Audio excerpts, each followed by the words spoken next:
네, 철도 파업이 일주일째 계속되고 있습니다. 대체 인력들의 피로 누적으로 운행 차질도 우려되는 상황인데 정부와 코레일은 내일부터 비상수송 대책을 추진해 KTX와 통근열차 운행률을 당분간 100%로 유지하기로 했지만 승객들의 불편이나 물류 대란에 대한 우려는 가시지 않고 있습니다. 네, 오늘 관련 내용을 정철진 경제평론가 모시고 자세히 짚어보도록 하겠습니다. 안녕하세요. 네, 안녕하십니까. 안녕하세요. 자, 일단 철도 노조 그리고 지하철 노조가 22년 만에 연대 파업을 했는데요. 네.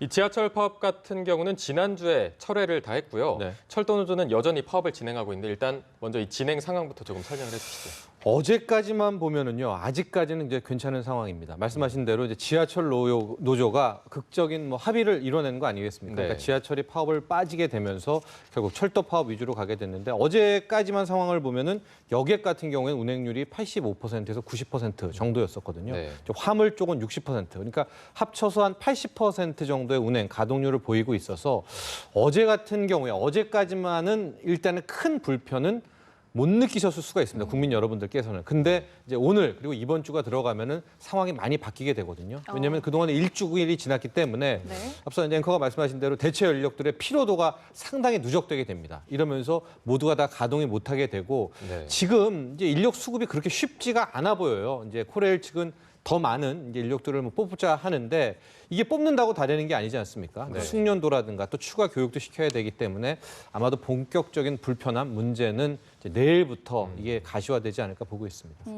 철도 노조가 지금 이렇게 파업을 계속하고 있는 이유가 바로 성과 연봉제 때문인데 저희가 이 성과 연봉제에 대해서 다시 한번 짚어볼까요? 그렇습니다. 이제 국민들도 이제 왜 파업하는 거야 그러실 네. 텐데 그 쟁점이 바로 성과 연봉제라는 겁니다. 이 성과 연봉제가 우리가 이제 사적 영역, 사적 기업에서는 이미 연봉제 하고 있지 않습니까? 네. 근데 이 성과 연봉제라는 것은 이제 정부가 이 공기관에도 이 공공 영역에서도 어느 정도 효율성이 필요를 하다 이렇게 결정을 내렸었고요. 그래서 연초에 119곳의 이제 국가 공공기관, 그다음에 143곳의 지방 공기업에도 성과 연봉제를 적용하자라고 한 겁니다. 말 그대로 우리가 성과에 따라서 등급을 매기고 네. 거기에 따라서 받는 월급, 이 연봉의 차이도 두겠다. 네. 그래서 궁극적으로는 최대 40%까지 동일 직급에서도 벌어지겠다라는 이제 취지로 이 성과 연봉제 카드를 꺼내 들었는데 이제 여기에 대해서 공공기관 또 공기업 측에서는 과연 이 공공 영역, 공공 서비스라는 것을 성과로 측정을 할 수가 있느냐라는 반론을 들고 나왔고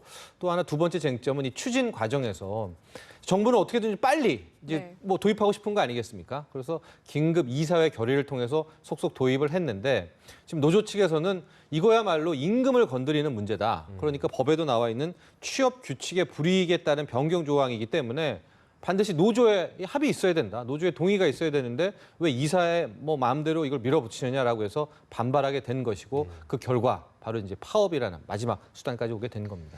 네, 일단 이 성과 연봉제에 대한 노동계의 반발이 이렇게 거센 이유는 방금 말씀하셨지만 이 성과를 측정할 수 있느냐 네. 이렇게 기준이 모호하기도 때문인데 정부의 강경한 태도나 무조건 밀어붙이기식 이런 것 때문이란 말도 있는데 실제로는 어떻습니까? 그러니까 철도 노조가 내세우고 있는 주장은 이겁니다. 이제 철도 서비스라는 게 과연 한 명의 직원이 뭘 잘해가지고 얘가 유능하게 이 서비스를 만드는 거 아니다. 팀워크인 거고 어느 정도 조직이 함께 움직여야 되는 건데 이것을 어떤 개인별의 성과 연봉제로 도입하는 것은 이제 불합리하다. 이렇게 주장을 하고 있는 것이고요. 반대로 정부는 그동안에 참 많은 금융 공기업들 봐라. 얼마나 많은 뭐랄 했자도 이 도덕적 해이가 있지 않았는가. 이거를 지금 바로잡지 못하면 안 된다. 어떻게 됐건 이 공공섹터에도 효율성이 필요하다. 이제 이렇게 강대강으로 맞서고 있는데 이제 여기에서 또 다른 쟁점이 약간 정치적 쟁점화가 된 겁니다. 우리 앵커가 얘기하신 것대로 이 추진하는 과정이 왜 이렇게 세게 밀어붙였느냐. 이게 어느 정도 노사 간에 합의가 있어야 되지 않느냐라는 이제 두 번째 문제로 넘어가게 되면서 이게 이제 마치 평행선 달리기가 된 거이기 때문에. 이제 연휴가 끝나고 나면은 당장 내일부터 이제 승객들의 불편이 불가피할 것 같기도 하고요. 예, 그렇습니다. 이제 내일부터가 시작이 되는데 네. 앞서도 말했지만 그나마 이제 지하철 노조 쪽의 파업이 해결이 돼서 어쨌든 많은 불편은 줄었습니다. 그러나 네. 당장 내일부터는 통근 열차라든가 이제 코레일 쪽 KTX는 실은 거의 운행률이 80% 밑으로도 떨어질 수밖에 없거든요. 특히 지금 더 큰 문제가 화물 쪽입니다. 네. 화물 쪽이 이렇게 나게 되면은 이제 무궁화호라든가 새마을호는 여객 수송의 기관사들을 일단은 화물 쪽으로 돌릴 수밖에 없습니다. 화물이 너무나 떨어지게 되면. 이렇게 되면은 아마도 국민들이 직접적으로 좀 피해나 이런 불편함을 느낄 수밖에 없는데 네. 지금 이제 대체 인력도 뽑는다고 하고 이 코레일이 지난 주말에는 이제 최대 3,000명을 뽑겠다라고 했는데 1,000명 뽑겠다라고 해도 막상 채용은 한 100여 명 정도였거든요. 이게 쉽지가 않아요. 이 능력자를 또 이게 안전 문제와 직결된 거기 때문에 그래서 인력 수급이 쉽지는 않겠다라는 전망을 좀 해봅니다. 네. 이 조금 전에 말씀하신 것처럼 대체 인력을 1,000명을 채용했고 네. 또 최대 3,000명까지 채용을 하겠다 이렇게 말하기도 했는데 그런데 이게 실제로 이렇게 채용을 확대해도 큰 효과는 기대할 수 있을까요?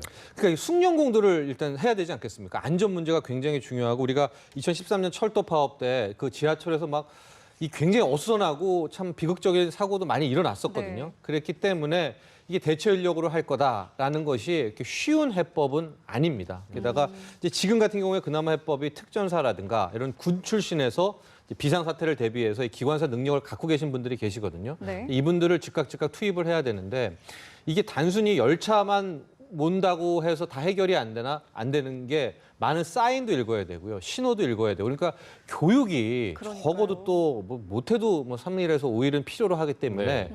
이 당장 발등에는 불이 떨어졌는데 이 인력 채우기는 글쎄요 만만치는 않아 보입니다. 지금 이런 가운데 지금 원자재는 바닥을 드러내고 있다 이런 얘기도 나오고 있고요. 계속되면은 이제 산업계에서도 굉장히 좀 불안할 것 같아요.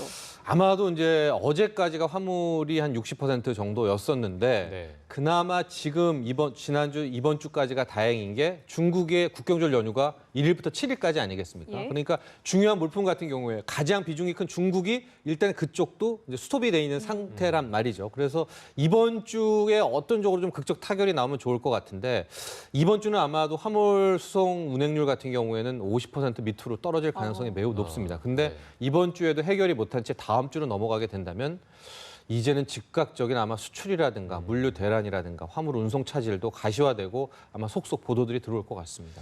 네, 어쨌든 갈수록 상황은 심각해질 수밖에 없는 것 같은데 이 갤럭시 노트 7 리콜 때문에 경제계가 휘청거리기도 했고 네. 또 한진해운 사태로 굉장히 힘들기도 했는데 이렇게 물류 대란 사태까지 온다면 경제가 즉각적인 어떤 타격을 입지 않을까요? 그렇습니다. 이제 8월에요. 우리가 지금 수출 상황을 좀 보면은 절대액이 감소를 계속하고 있었거든요. 연초 이후에. 근데 8월에 그나마 바닥을 찍고 플러스로 돌아서 아마 이제 8월이 끝이겠구나. 8월 이후로 수출이 다시 이제 반전하겠구나를 생각했는데 9월을 봤는데 9월의 수출액이 한 408억 달러로 또 전년 대비 6% 가까이가 줄었거든요. 근데 아마 이 9월의 문제를 좀 봤더니 현대차 파업이 많이 이제 영향을 미쳤다더라. 네. 근데 이제 10월로 넘어왔는데 만에 하나 지금 이것이 물류 대란까지도 넘어가게 되고 더 큰 문제가 이번 주에는 이제 화물연대가 이제 파업을 동참할 것인가 말 것인가를 결정한다라고 하는데 파업 연대까지 함께 이제 동반 파업에 나서게 된다면은 10월 수출도 또 이거는 뭐 물류가 멈춰섰으니까 당연히 안 좋은 거는 어쩔 수 없는 거 아니겠습니까? 네. 참 이런 어려움들이 좀 있는 것 같습니다. 그러니까 파업이 길어질수록 결국에는 여기저기 전부 다 피해를 보게 되는 거고 국민들 역시 피해를 보게 되는 거라서 네. 이제 조금이라도 빨리 타협점을 좀 찾아야 될 것 같은데 어떻게 좀 전망하세요? 글쎄 이게 타협점이 쉽게 찾을 수가 없을 것 같고요. 네. 아니 지하철 노조는 왜 이렇게 뭐 타결 잘 됐잖아. 근데 그때 보면은 이제 서울시 같은 경우에는 박원순 시장이 이거를 뭐 노사 간에 합의를 하겠다라는 존재를 포기했기 때문에 타협이 된 건데 지금 이제 코리아가 철도 쪽은 이미 사측도 굉장히 강으로 나가고 있고 네. 노조 측도 이거 그러니까 노사 간에 합의 아니면 이거 철회하지 않는다면 긴급 의사의 결의를 물러설 수 없다. 완전 강이거든요. 그래서 지하철이 합의를 이루고 타협된 것과는 좀 쉽지 않아 보여서 좀 어떻게 전망 내리기도 이게 굉장히 곤란한 그런 대목이 왔습니다. 네. 알겠습니다. 자, 지금까지 정철진 경제평론가와 함께 얘기했습니다. 오늘 말씀 고맙습니다. 네.